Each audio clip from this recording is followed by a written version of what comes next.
Well, hello everybody. I'm here to give you a review on some motorcycle gear. As per request, I had a couple people PM me as well as message in the comments about what stuff I use for recording. And this video is going to be kind of like everybody else's video.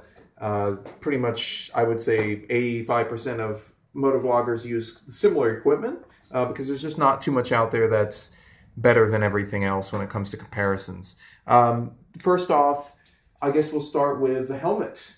This I've had a couple questions about. Honestly, this is a super inexpensive helmet. It weighs 3 pounds, I think 2 grams, something like that, or 3.2 ounces, I believe is what it was. And this is a decent helmet for the money. I think I paid roughly around $125 or $100. You can find them online. This is a Fly.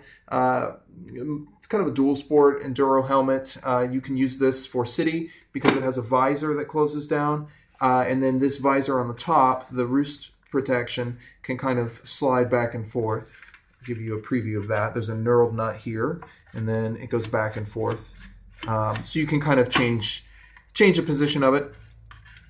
There's also large air vents here in the sides, and also air vents in the back of it here. These are a little difficult to find at times, but they're pretty simple. There's also a bunch of exhaust ports here for basically pulling any sort of hot air back out of the rear of the helmet. And that's pretty typical with a lot of these. They're designed to extract and wick in case you're doing a lot of off-road stuff, keep your head dry-ish.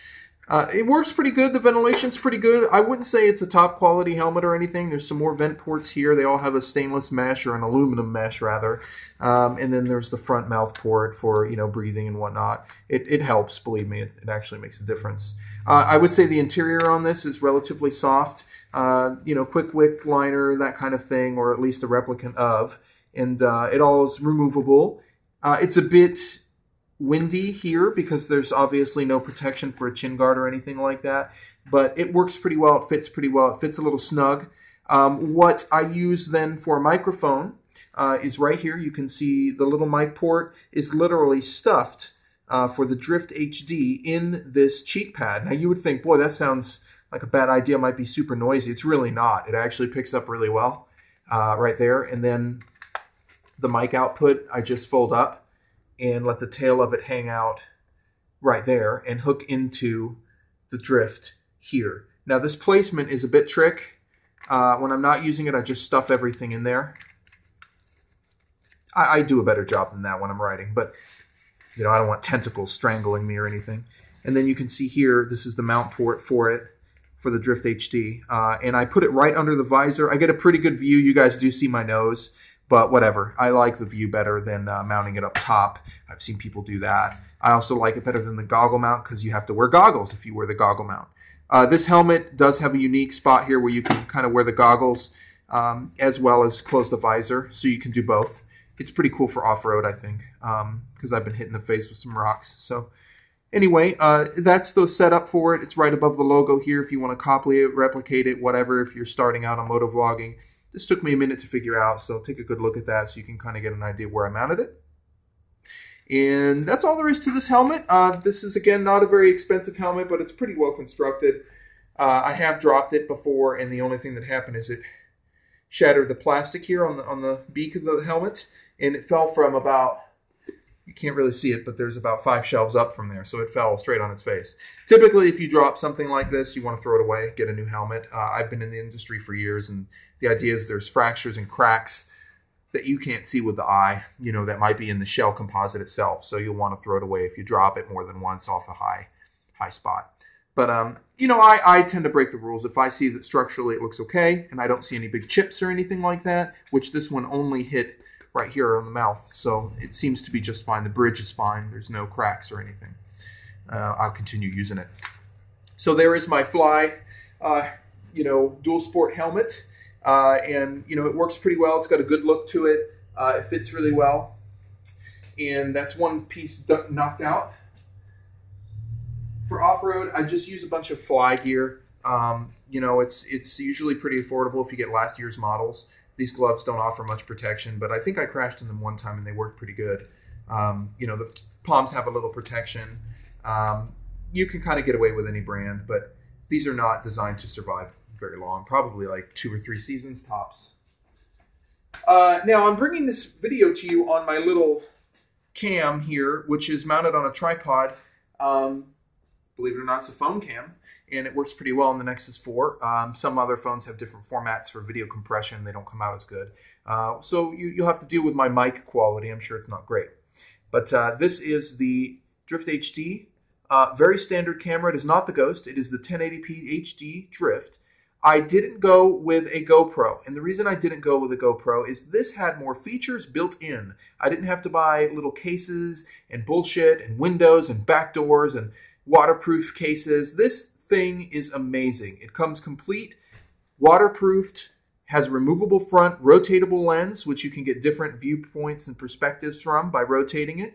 You know, this has got a swivel mount here, so you can actually adjust the point of view up and down on the side of the helmet. With this feature, you can do both, kind of side to side and up and down with this lens design. It's easy to use. It has a display when it boots up here. I'm sure you guys have seen this. This is common as dirt. Everybody's got one. It also has menu scrolling and all that jazz there, so you can kind of see when it's on. I would say the battery life on this Drift HD is like 3 hours. That seems to be pretty consistent with what I get. I have dropped it. I have crashed in it. It has never lost footage. It has never fucked up.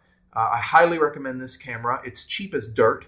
I don't have a promo code for you, but I think Jake the Garden Snake did at one time. You might go back and hit his videos up and see. But it cost me 179 bucks. Came with all the attachments, everything you need, additional sticky stuff for your helmet, curved mount sticky stuff for your helmet. It really is amazing. The only thing it doesn't come with is the mic. You order the mic separately, which I showed you in the helmet, and it plugs right in here, and it creates great video, great audio.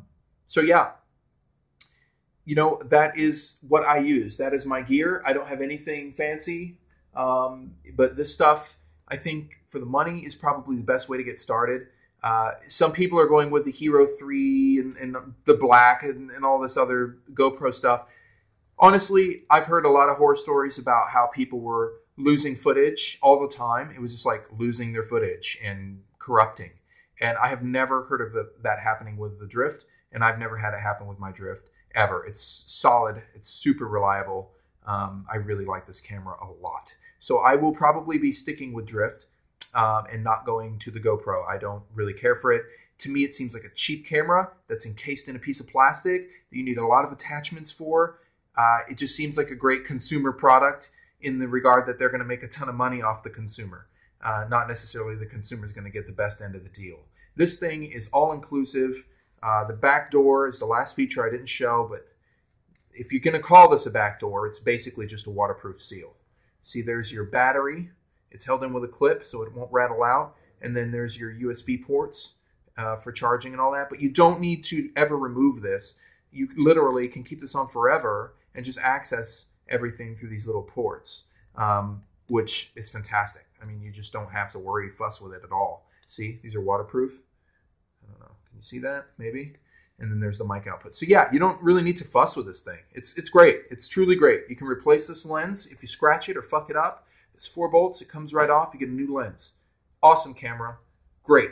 Rides in the rain, all that stuff. It's just wonderful. Dig it. Helmets, I would go with a higher end Troy Lee design if I was you. I would spend more money on an RI if I was you. This helmet's really not all that safe for high speed. It's got a lot of fixtures on it and shit. I'm just not really a fan of that for the street. You know, but I'm a cheapo, so I went with something that I could afford for vlogging. And now we're going to switch over to the Drift.